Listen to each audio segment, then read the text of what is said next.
Si estás aquí, no es casualidad. Suscríbete, porque cuando te suscribes, no solo apoyas al canal, sostienes este espacio en donde hablar de salud mental sí importa. Imagina una educación que además de enseñar a pensar, nos enseña a sentir, a pedir ayuda y a cuidar de uno mismo y de nuestro entorno. Esa conversación empieza hoy aquí con Fiorella de Ferrari en Vulnerables.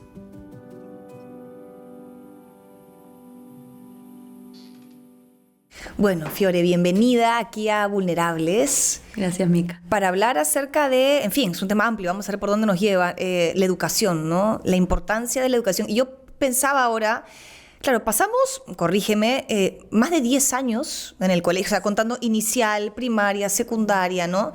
Y pensaba, ¿cuál es el propósito del colegio? Y si es que únicamente su función es enseñarnos datos, ¿no? O sea, el mapa del Perú, dónde queda, la Segunda Guerra Mundial, o si es que tiene otra función. ¿Cuál es el propósito del colegio en nuestras vidas? Es una linda pregunta.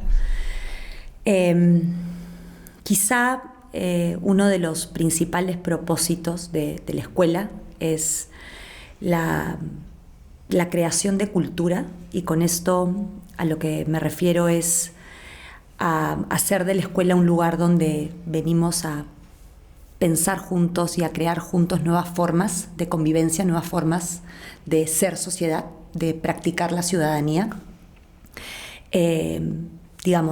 Creo que la escuela ya hace mucho tiempo ha sido cuestionada en términos de ser simplemente reproductora de la cultura que está afuera. Y cuando hablo de cultura no hablo solo de tradiciones, no hablo solo de modos de estar juntos, sino también de los conocimientos que una sociedad, ¿no? que un grupo humano construye. Y creo que ser reproductor hoy día, quizá en su momento tenía sentido, ¿verdad? Sabemos que la estructura de la revolución industrial solicitaba una escuela que fuera un lugar de reproducción, de conocimiento, porque se necesitaba ese nivel de productividad para sacar personas listas para el trabajo. Pero hoy día las necesidades son otras, la información está ahí al alcance. No es que no sea importante la información, pero más importante que simplemente memorizar, ¿no? y recibir data, más importante es manipular la información, cuestionarla, es discutirla, es profundizar en ella para responder a una pregunta, ¿verdad? Es más bien que la escuela sea un lugar donde nos enfrentamos a retos concretos, retos, que nos permiten poner, o desplegar una serie de habilidades. A mí me gusta llamarla la caja de herramientas, que te forma como una persona, competente, como una persona ética, como una persona con capacidad de liderazgo y también de innovar, ¿no? En un contexto, porque esto, no solo es el Perú, sino en el mundo, de continuo cambio, que sabemos es lo único que es constante. Y de empatía también, ¿no? Y de empatía. Entonces, esa caja de herramientas, se desarrolla en una escuela que está disponible para ser un lugar de creación, ¿no? Para ser un lugar donde juntos pensamos, juntos reflexionamos sobre, quiénes somos, sobre qué hacemos juntos, sobre qué necesitamos para que el Perú, para que el mundo sea un mejor lugar. Y en ese sentido, creo que necesitamos replantearnos no solo el qué y el para qué, sino también el cómo, ¿verdad? Porque en el cómo está la posibilidad también de construir ese propósito, ¿no? Si queremos realmente una escuela donde se ejercita la ciudadanía, donde se construye, ¿no?, la sociedad que más bien anhelamos, que sea una suerte de sala de ensayo, pues entonces hay que preguntarnos, qué habilidades se necesitan y, por lo tanto, qué medios, qué metodologías, cuáles son las mejores estrategias, ¿verdad?, para que esas habilidades se desplieguen, ¿no? Yo no puedo esperar que un chico sea innovador, ¿verdad?, si no he dado las oportunidades a lo largo de su vida escolar para que diseñe soluciones creativas, ¿verdad?, para que vea cómo la tecnología, cómo, los distintos campos de conocimiento pueden nutrir, ¿no?, el diseño de esa solución. Si no le he dado la oportunidad además de trabajar y de colaborar con otros para hacerlo, entonces la escuela tiene que ser coherente con ese ciudadano que el mundo hoy día necesita, no solo el que necesita, sino el que anhelamos, ¿verdad? Entonces sí, es un lugar de creación y de búsqueda, digamos, de esa sociedad que anhelamos, más que un lugar donde venimos solo a reproducir lo que está afuera, especialmente si lo que está afuera no siempre nos enorgullece. Entonces, más bien, lo que sí nos enorgullece, que entre a la escuela y que sea explorado, y lo que no, que se convierta en preguntas que nos traigan dilemas éticos, que nos traigan confrontaciones, que puedan convertirse en retos interesantes para los chicos, que además desde muy temprana edad tienen el deseo de contribuir, de dar su punto de vista. Basta preguntarle a un niño pequeño sobre el tema que quieras y su deseo de dar su punto de vista, de construir una hipótesis, digamos, personal, está siempre ahí. Entonces sí, tiene que ser un lugar de mucha confianza en los niños, en las niñas, en los jóvenes, de tal manera que ellos sientan desde pequeños, ¿no?, que son capaces de generar impacto, de trabajar con otros y de innovar, de construir soluciones creativas. Has dicho algo interesante y es confianza. Y yo recuerdo cuando yo era niña, la palabra confianza me resuena mucho porque creo que es fundamental para crear ciudadanos de bien, ¿no? Este sentido de confianza. Yo recuerdo, estaba en un lindo colegio, tengo amistades maravillosas, pero lo mío era, no, yo tenía muchos problemas para memorizar. Entonces, paporreteaba, memorizaba, ta. Pero la verdad, Fierzo, creo que nunca lo he dicho, no lo sé. Yo durante mucho tiempo he sido una niña muy ansiosa. Mi mamá no me va a dejar mentir. Durante mucho tiempo chiquita, ¿no?, en la primaria y por ahí, yo tenía que llevar en el colegio una tarjetita que llevaba en mi bolsillito de la blusita blanca, autorizando a que mi mamá me pudiese recoger si me entraba la cosa. La cosa era la ansiedad, ¿ok? Y yo ahora pienso y digo, qué bueno hubiera sido, qué también me hubiese hecho encontrar en el colegio un lugar también de contención emocional, de confianza. Hasta qué punto también es importante, en la medida en la que los niños lo puedan recibir, pero también aprender no solamente el mapa del Perú, los datos de la historia, que por supuesto nos marcan y nos permiten no repetir la historia, entender cómo funciona mi cerebro, entender la importancia de sentir mis emociones, de llorar cuando sí lo sienta, de crear porque el arte no solamente es linda, sino porque me va a ayudar al cerebro. O sea, y realmente considero, la verdad que no tengo hijos y no estoy muy al tanto, ¿no?, de cómo está la escuela en estos tiempos, pero considero que es necesarísimo que los niños, conforme vayan pudiendo como recibir esta información, entiendan también cómo funciona el cerebro, cómo funcionan las emociones. Entender también que un niño, yo siempre he apostado por esto, uno dice la educación salvará al mundo, por supuesto, pero sin salud mental no hay educación. Un niño traumatizado tiene el amígdala hiperreactiva, el hipocampo que se encarga de aprender bloqueado.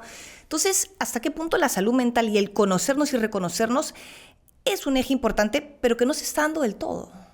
Sí, digamos, el bienestar tiene que estar, digamos, al centro, ¿no?, de ese propósito del que hablábamos, porque no hay una sociedad sólida que tenga, digamos, carencias tan arraigadas, tan profundas, ¿no? Entonces la escuela tiene que ser un lugar, de nuevo, que no se hace la vista gorda, ¿verdad?, sino que por el contrario entiende que el bienestar es algo que se construye además en la convivencia, ¿no?, con el otro. Y la salud emocional, digamos, se ejercita también, ¿no? Y los chicos pasan muchas horas en la escuela. O sea, piensa que hay chicos que están entre 6 y 8 horas, incluidos los extracurriculares.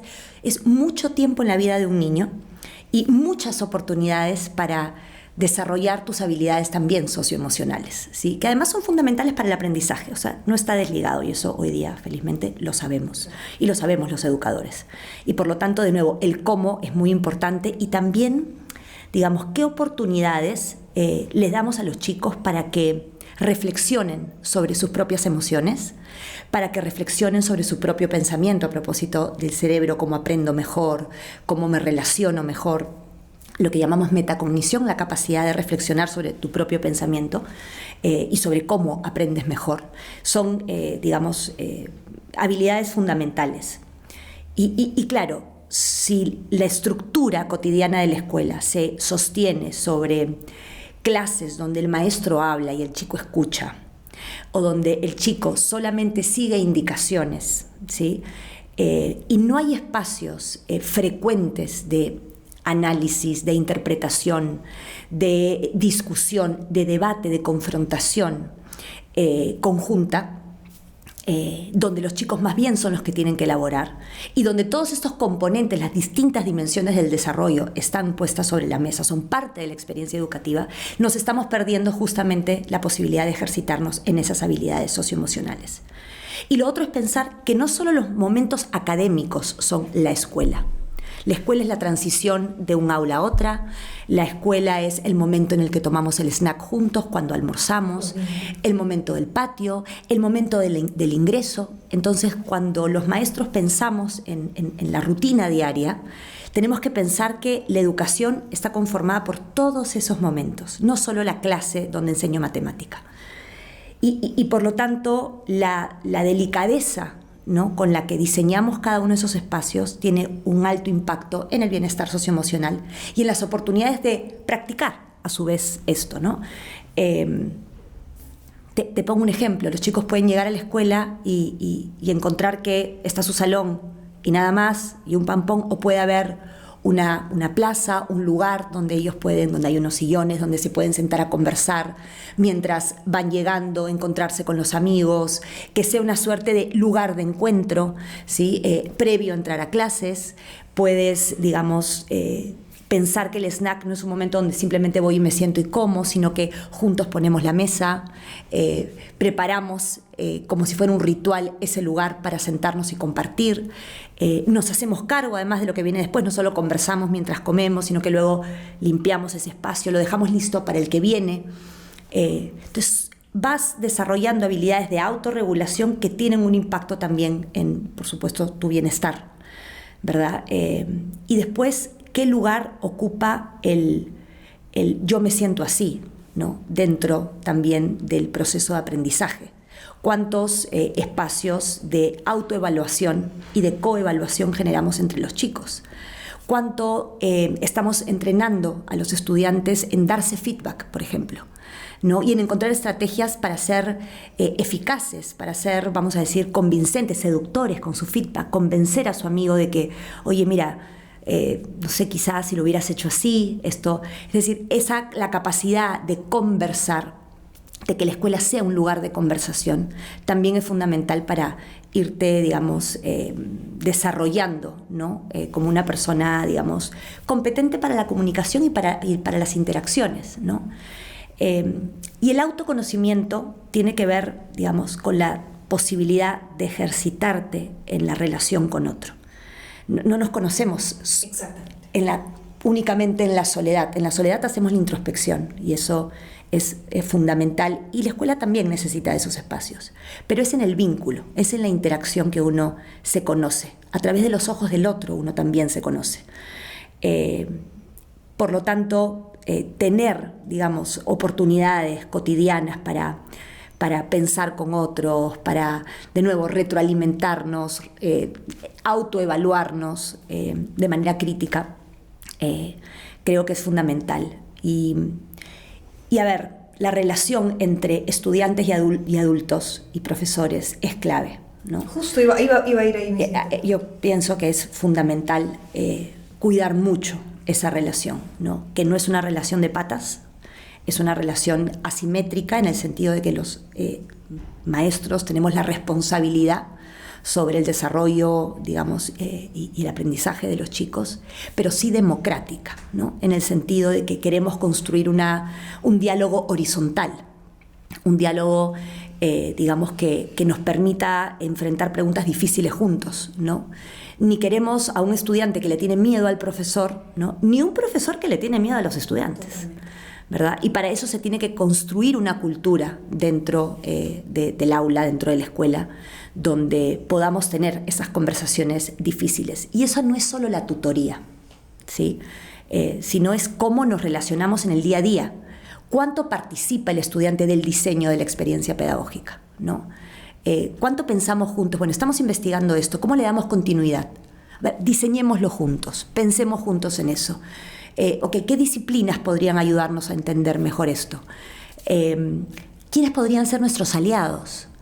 Entonces, es esta idea de co-diseño entre maestros y estudiantes también genera, digamos, un lugar de mucha satisfacción, porque, y de nuevo, para mí tiene que ver con el bienestar socioemocional, porque son chicos que aprenden a gestionar su tiempo, aprenden a gestionar también sus emociones, porque negociar con otros, ¿verdad?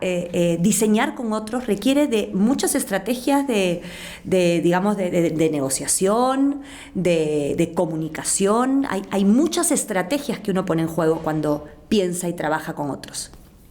Entonces es el ejercicio de colaboración entre estudiantes, pero también entre estudiantes y maestros, lo que creo que genera esa sensación de bienestar.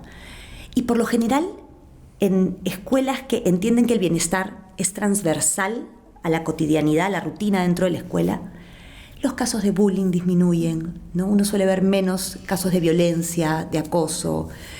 Siempre los van a ver, y también son, por supuesto, oportunidades, ¿no? de aprendizaje para todos, ¿no? Para los adultos, para los estudiantes. O sea, es imposible que una escuela no tenga conflictos. El conflicto es parte de la naturaleza humana y son oportunidades de aprendizaje y de crecimiento. Un ecosistema. Y es parte del ecosistema y de la experiencia de interdependencia, ¿verdad? Entre las personas.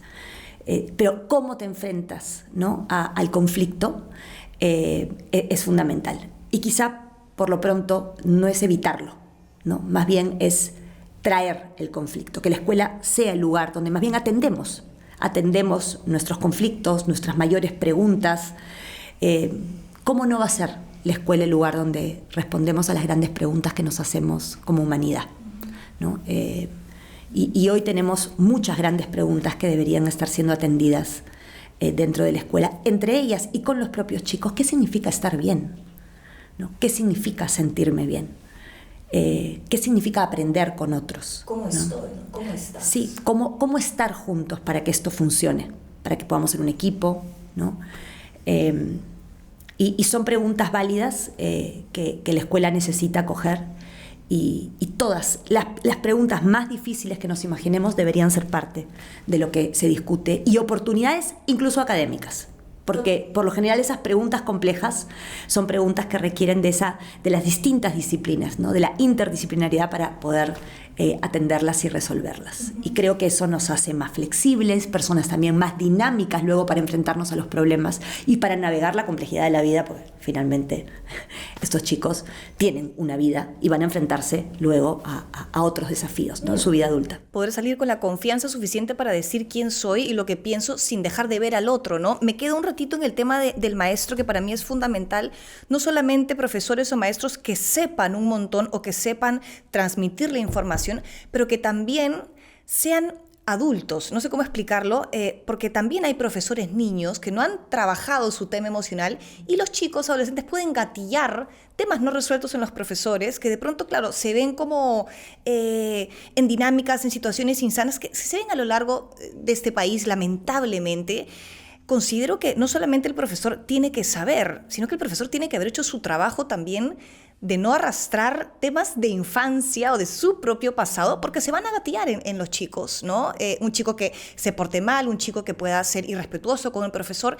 Es importante que los profesores no solamente sepan, sino que también sean adultos. Sí, el tema de la salud mental de los maestros es fundamental, por supuesto, sin duda. Un maestro que además necesita, digamos, estar bien para poder realmente mantenerse cerca de los chicos. Es una linda responsabilidad. Es una hermosa y muy fuerte responsabilidad. Exactamente. Y además son tiempos duros para los maestros. Entonces, creo que yo los considero héroes realmente. Porque estos son tiempos turbulentos por cómo se ha configurado la familia, el rol que juega la familia también dentro de la escuela, ¿no? Entonces hemos, digamos, acercado mucho a las familias a la escuela, cosa que es maravilloso, pero eso también trae sus retos, ¿verdad? Y esto seguramente también sobrecarga mucho más a los profesores. Y de nuevo, es un punto de partida interesante el de construir una relación de compañerismo entre padres y maestros, pero el maestro necesita sentir que el padre confía realmente en su labor. y el maestro tiene que darle la confianza al padre para que el padre pueda confiar el maestro en él. necesita darle efectivamente la confianza al estudiante y a su familia, ¿verdad? Y claro, la pregunta es, okay, ¿cómo se acompaña a ese maestro para que se sienta fuerte, ¿no? Y quizá una para mí uno de los aspectos fundamentales en el acompañamiento tiene que ver con cuánto tiempo tiene también el maestro para reflexionar sobre su propia práctica, sobre la experiencia de estar con los chicos, qué espacios colegiados, comunitarios tiene con sus colegas, con sus coordinadores, para pensar juntos, para reflexionar juntos sobre, digamos, las distintas problemáticas, asuntos a los que se enfrentan cotidianamente. ¿Qué tiempo les damos para revisar sus observaciones, para analizarlas, para realmente profundizar en la experiencia pedagógica y que el ejercicio de ser maestro no sea repetir el mismo plan todos los años, ¿sabes? Yo nunca me voy a olvidar una vez en la universidad, volteo el sílabus, era el primer día de la clase, me dan el sílabus, volteo esto y veo que el sílabus era del mismo año que yo había nacido, ¿no? Entonces, claro, tú necesitas a un maestro, digamos, que entiende que la escuela es hija de su tiempo y que hay que estar continuamente diseñando y rediseñando la experiencia pedagógica para mantenernos cerca de los chicos, de sus preguntas, de sus intereses, de sus personalidades. Entonces, el ejercicio de ser maestro es intenso porque uno no trata a un grupo de chicos, uno trata a un grupo de chicos conformado por muchas singularidades. Y esa singularidad, la de cada estudiante, es la que un buen maestro quiere conocer para tomar decisiones pertinentes, para ser inteligente en su acercamiento, para poder acompañar las formas de aprender de cada chico, de cada chica. Entonces sí, tiene que ser un maestro, digamos, sólido, ¿no? Y que se haya hecho cargo. Bien alimentado de acá y de acá, ¿no? Y para eso se tiene que también sentir acompañado, porque uno puede sentirse muy solo, ¿no? Dentro de la escuela. Entonces, no queremos un maestro que cierra la puerta y hace su clase y nadie sabe qué pasa con él, sino que es un maestro que es parte de un sistema y de un grupo humano, ¿no? Con el que piensa, con el que diseña, con el que reflexiona. Entonces, tienen que haber espacios semanales de reflexión pedagógica, de reflexión incluso sobre las decisiones que tomamos, la propia práctica, ¿no? Porque son oportunidades muy lindas de crecimiento, ¿no? El bullying, Fiore, sí que lo hemos tocado así como un ratito, pero sí quisiera detenerme brevemente, ¿no? Claro, es un tema que definitivamente se está dando, me imagino que se ha dado desde siempre también, ¿no? Es un tema que hay que atender, pero también, por supuesto, la persona que es bulliada es dolorosísimo. Incluso vemos hoy en día, ¿no? Niños que pierden la vida, se suicidan por sentirse bulliados en el colegio. Pero me interesa hablar del que bullea. ¿Cuáles son las características? Tú que tienes tanta experiencia en el tema de la educación, yo sé que no hay una característica marcada, pero ¿qué sucede con el que bulea? Es una persona que a su vez también tiene muchos problemas. O sea, ¿cómo reconocerlo? Darle el castigo que merece, digamos, ¿no? Hay que darle una sanción, una atención, pero a su vez hay que atender también a esa persona que bulea, porque está queriendo decir algo. Y todo el sistema, ¿verdad? Porque ese estudiante que seguramente necesita ejercer el poder de esa manera, digamos, autoritaria y además tener aliados para hacerlo, es una persona que claramente está en la búsqueda de algo, porque algo está faltando, ¿no? Alguna carencia, algún dolor profundo, no resuelto, por lo general serios problemas de crianza, ¿verdad? Con mucha frecuencia de padres sumamente permisivos, ¿no? O ausentes. O muy ausentes, ¿sí? O que han sido, digamos, víctimas de mucha violencia. Es decir, las razones son diversas y lo que te puedo decir es que el rol de la escuela es trabajar con todos, no solo con el chico que bulea, sino también con los chicos que son lo que se le llama los bystanders, ¿no? También los cómplices, los que están ahí, digamos, participando, o los que callan, pero que están ahí y que prefieren no hablar, ¿no? Y también con toda la escuela, cómo la escuela responde frente a esto, ¿no? cómo es visto también dentro de la escuela, cómo es tratado el chico que ejerce, ¿no?, el acoso sistemático. Entonces sí, es labor de todos, ¿no? Actuar, y por supuesto con la familia, inmediatamente, ¿no? Y evitar postergar, ¿no? Dilatar o pensar que porque ocurre, por ejemplo, fuera de la escuela no es asunto nuestro, ¿no?, sino más bien todo eso que llega a nosotros debería ser también importante y fuente de información relevante para acompañar y para estar cerca de esos chicos.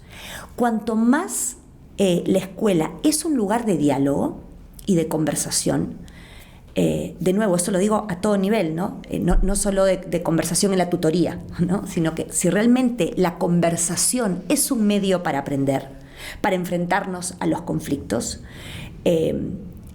nos ejercitamos en resolver las cosas hablando. Entonces, cuando nos ejercitamos en eso desde que somos chicos, las posibilidades de tener que ejercer, ¿sabes?, violencia psicológica, violencia física, disminuyen porque nos sentimos cómodos resolviendo los problemas así, dialogando, enfrentándonos en buenos términos. Pero incluso que la escuela pueda ser un lugar donde a veces incluso tenemos discusiones apasionadas, ¿no? Y para eso hay un moderador, ¿no? Y que vayamos además asumiendo roles distintos, ¿no? A veces yo lidero y modero, a veces mi compañera o mi compañero, nos vamos rotando esos roles, entonces podemos asumir también, oportunidades distintas de liderazgo, ¿no? Pero sí, cuanto más la conversación, las relaciones están al centro del proyecto educativo, menos posibilidades de que se desaten casos complejos de bullying. Chicos que se fastidian unos a otros. Las chapas siempre van a estar. Eso va a estar. Pero de nuevo, cuando el diálogo, ¿no?, y el resolver las cosas, atender los problemas es parte de lo cotidiano, por lo general esas cosas se diluyen mucho más rápido. Y después tener acciones de reparación, ¿no? Que los chicos, acompañarlos para que desde temprana edad se hagan cargo de sus acciones, se hagan responsables de sus acciones, ¿no? Y por eso, el desarrollo de la autonomía y de tus habilidades adaptativas es tan importante, ¿no? Y esto desde que los niños son muy pequeñitos, ¿no? El niño de 2 años que entra, no sé, al nido, y en el nido ya pone la mesa con sus amigos, tiene el rol de servirle a sus amigos cuando llega el momento del snack o de la lonchera, es decir, acostumbrarnos a que los chicos asuman responsabilidad desde temprana edad. Pienso que eso también hace la diferencia para cuando después somos más grandes, ¿no? Ahora, si al chico nunca le preguntas lo que piensa y solo paporretea o solo trabaja con las fuentes o las ideas de otros, pero no hace de eso luego algo suyo, no lo interpreta para luego él dar su punto de vista, ¿no? Si no le permitimos tomar acción, gestionar el tiempo, el orden, su aprendizaje, si no hace metacognición, que es la capacidad de reflexionar sobre tus propios procesos. Oye, ¿sabes qué? ¿Cómo aprendo mejor? ¿Qué estrategias me ayudan? ¿Con qué materiales yo veo que me va mejor? ¿Qué tipo de estímulos a mí me hacen bien? ¿Cuáles no? O sea, la capacidad, de nuevo, de reflexionar sobre tus procesos, sobre tu propio pensamiento. La posibilidad de hacerte cargo de las cosas básicas del día a día, ¿no? Desde ordenar tu cuarto, tender tu cama, limpiar, lavar tu vaso y tu plato cuando has terminado de comer, poner la mesa para tu familia, eso en casa y en la escuela igual. Es decir, pensar que la autonomía y esta disposición para el bien común no cae del cielo, ¿no? Necesitamos practicarlo. Y se practica en los pequeños gestos y detalles cotidianos. La escuela no puede estar exonerada de eso.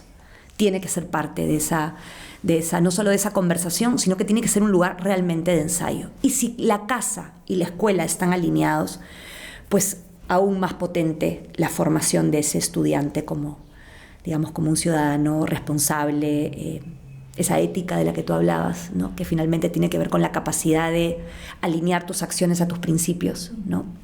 Y sentir que, además, desde que soy chico, yo estoy aquí por algo y tengo la capacidad de generar impacto en el contexto en el que vivo, en la comunidad de la que soy parte, y sentir que, digamos, suena fuerte, pero para mí es muy bello pensar que desde temprana edad tengo poder que puedo, ¿no? O sea, la capacidad de agencia, ¿no? Sí, que puedo impactar, que puedo, digamos, realmente contribuir.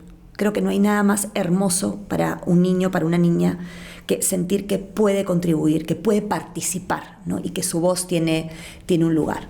Uf, te escucho y me entra así una emoción, como una inspiración. Digo, caramba, o sea, de verdad que este es un discurso que hay que compartir y desplegar, porque también, Fiero, no puedo evitar pensar, te escucho y es, claro, una educación idílica, no solamente idílica, necesaria, posible además, pero sin embargo viene a mí, ¿no?, este pensamiento de estas brechas enormes entre la escuela pública y la escuela privada, ¿no?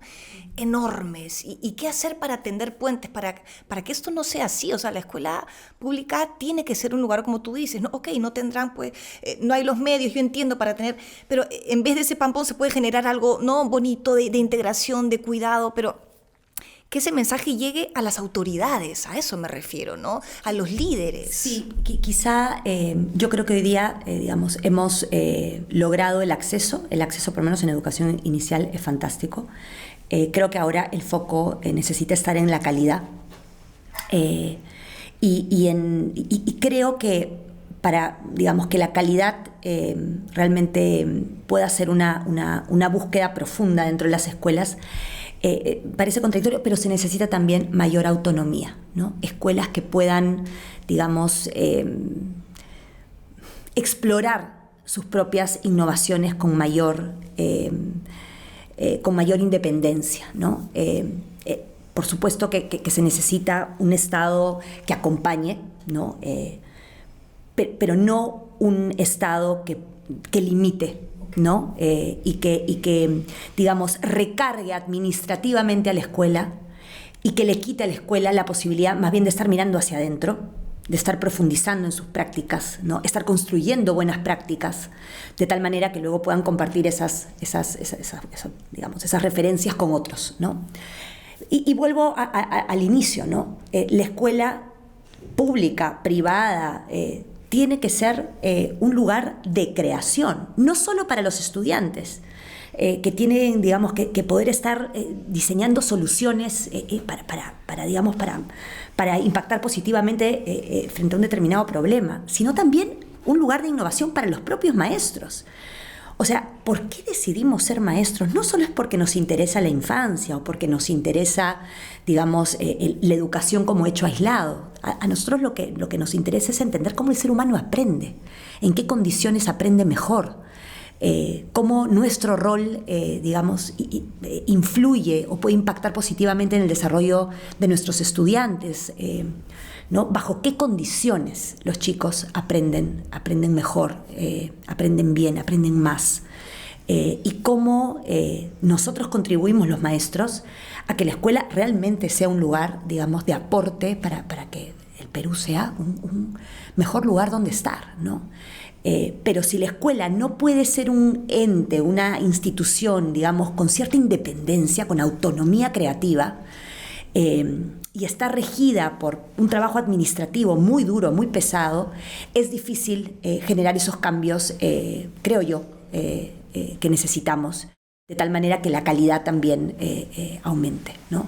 Es un reto que nos debemos y sin duda te diría que dentro de ese, digamos, del marco de la autonomía, lo que sí podemos hacer es poner mucho énfasis en la calidad de las interacciones.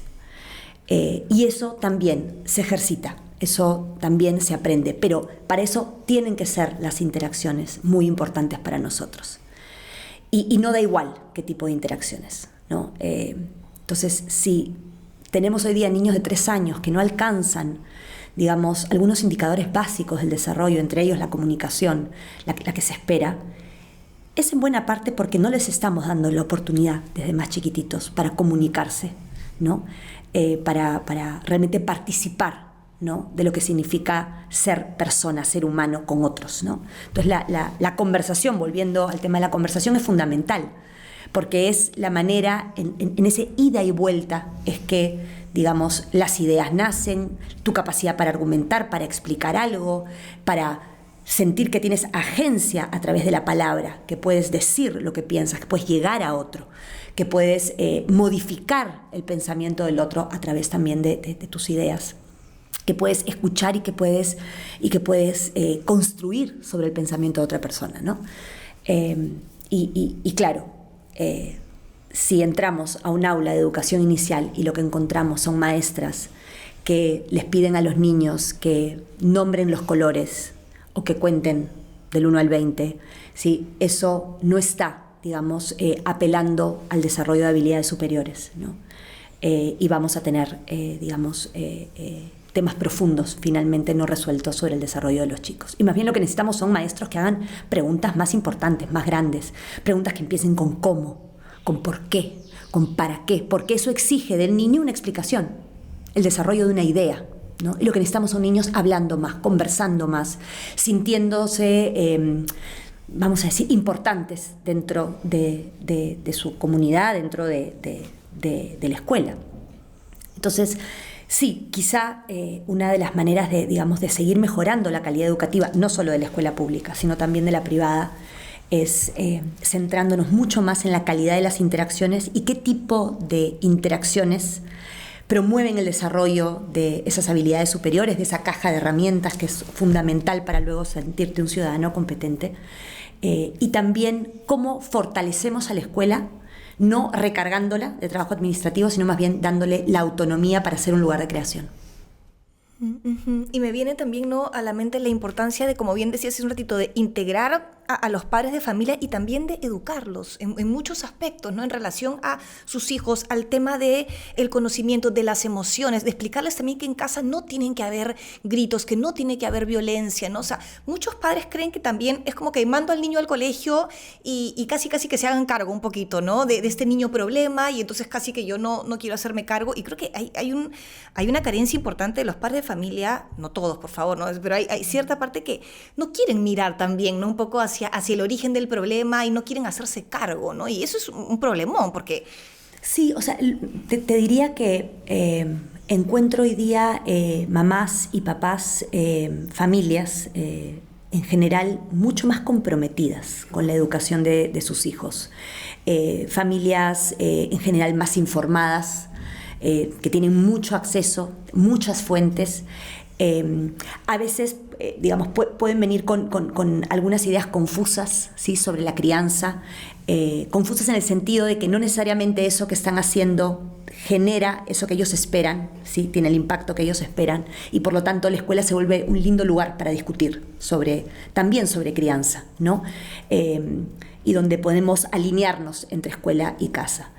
Entonces, sí, te diría que esa sociedad, ¿no?, esa relación entre padres y escuela es fundamental si queremos ser consistentes, si queremos que los chicos sientan coherencia entre los mensajes y las, exigencias que el hogar les solicita, digamos, y por otro lado lo que la escuela les pide también. Entonces, ese alineamiento es clarísimo.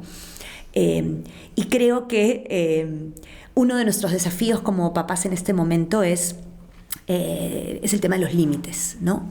Creo que estamos en una etapa donde nos cuesta mucho decir que no, ¿no? Y poner límites claros. Y sí, efectivamente, a veces esperan que la escuela sea quien enmarque, digamos, a los chicos, y ese es un trabajo que tenemos que hacer juntos, ¿no?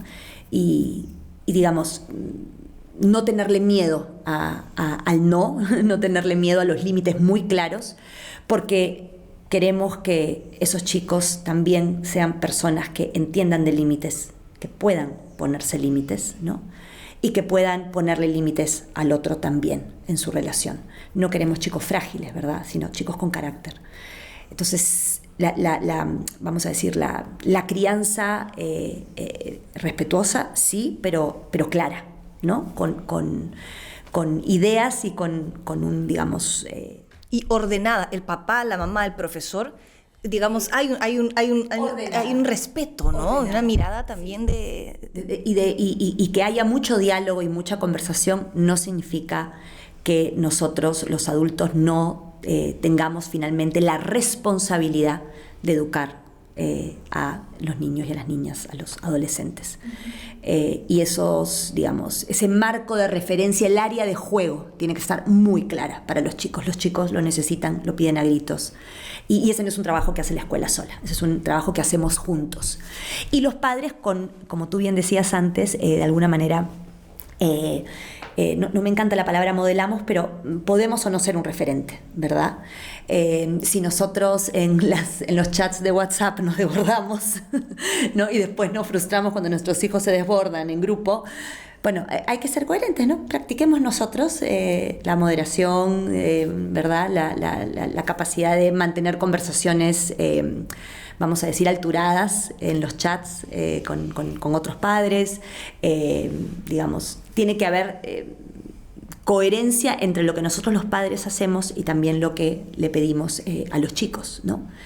De alguna manera nosotros somos referentes importantes y también los maestros y también la escuela, ¿no? Como lugar, digamos, de desarrollo personal y de desarrollo como ciudadanos, ¿no? Porque yo escucho y quisiera también que las personas que nos escuchen puedan, no sé si resuena o no, porque claro, mucha gente, no, te he dado educación, no te he dado lo más importante que es la educación. Sí, pero si no hubo amor, si no hubo cuidado, esa educación, digamos, llega hasta un punto, ¿no? La educación sin un trabajo, sin una base, a eso voy. La educación puede servir muchísimo y nos va realmente, ¿no? Nos va a aportar y nos puede salvar en la vida, ¿no? De muchas cosas, pero necesitamos sentar una base sólida de confianza con los padres, de cariño, de cuidado, que ese terreno esté fértil para que la florcita pueda crecer, que es la educación. La educación te va a aportar todo eso para que crezca, pero si la tierra no está fértil, si en casa no ha habido cuidado, amor, chamba también de los padres de hacerse cargo de sus propias historias, es como... Una patita que va a cojear, ¿no? Digamos, ¿no? Una mesa que va a cojear. Entonces, la importancia también de eso, ¿no? Del lado de uno en casa y de los padres.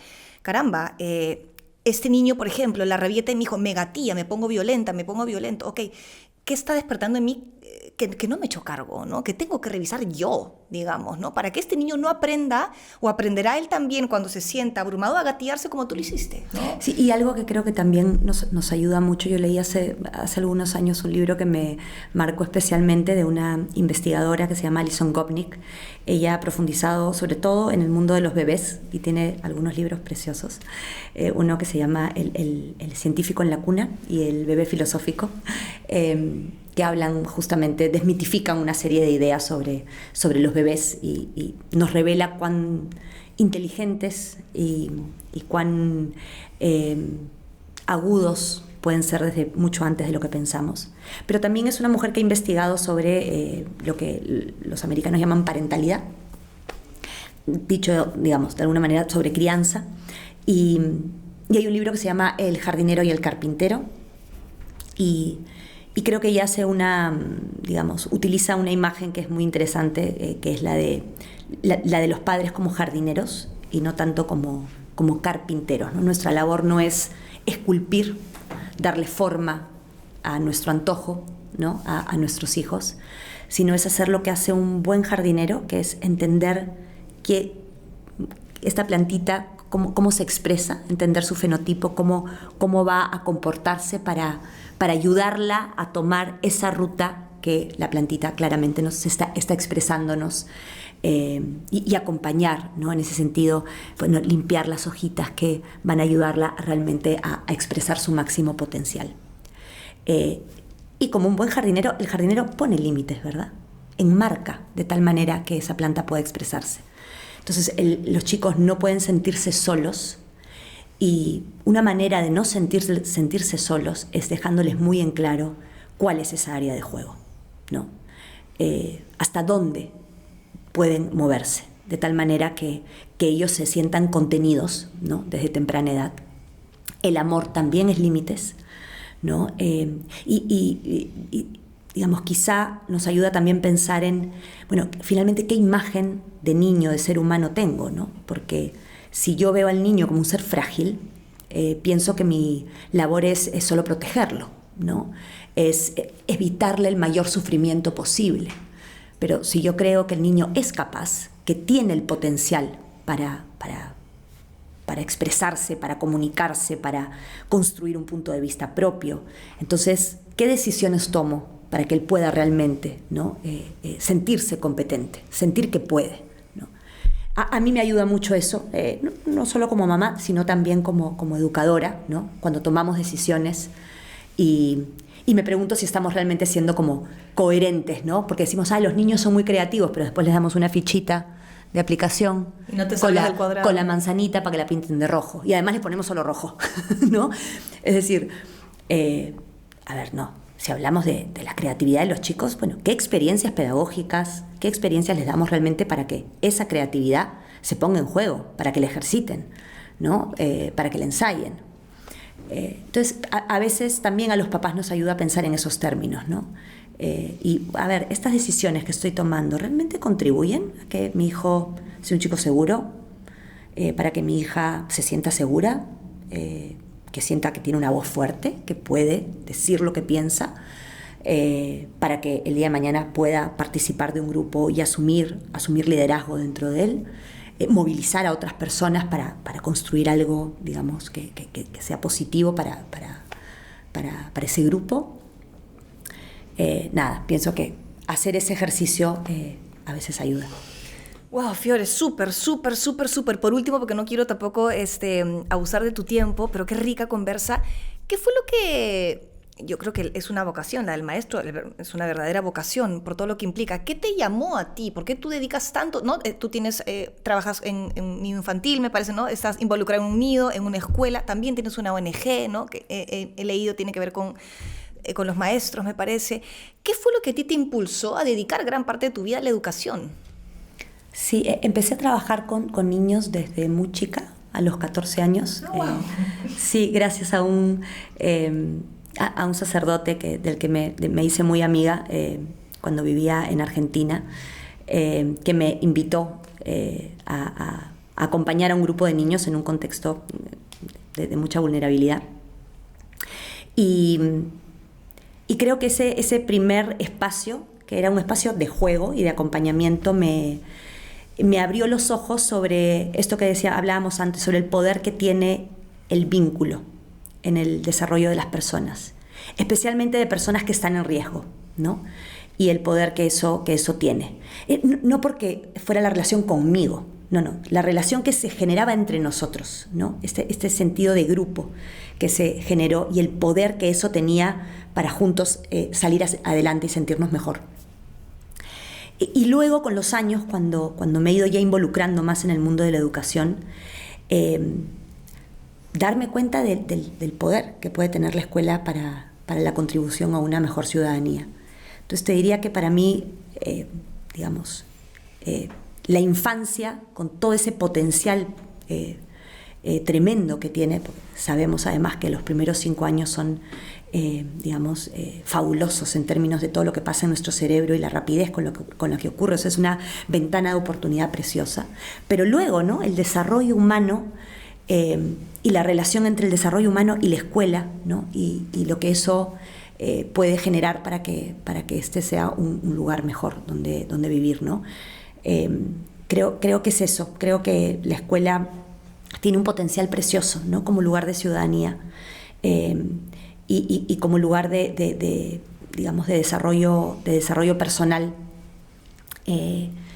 Y estos años acompañando a muchísimas familias, a muchísimos maestros alrededor del Perú a través de Transforma, a través de la Casa Amarilla, que son los nidos, del Colegio Aleph, y de Dinámica, que es un centro de formación para maestros. Puedo confirmar que es preciosa esta actividad. Porque nos permite realmente reflexionar sobre qué país queremos y cómo la escuela puede ser realmente, las escuelas pueden ser faros, ¿no? Faros que realmente iluminen su contexto y que marquen la diferencia. Wow, qué lindo, Fiore. Bueno, te felicito por lo que haces, de verdad. Gracias, Y Mica. más que una actividad, es una vocación, es un compromiso y un sentido de propósito que me imagino una chambaza, pero que debe dar una satisfacción enorme también. Sí, muchas. Así que muchísimas Sí, gracias. a ti, Mica, gracias.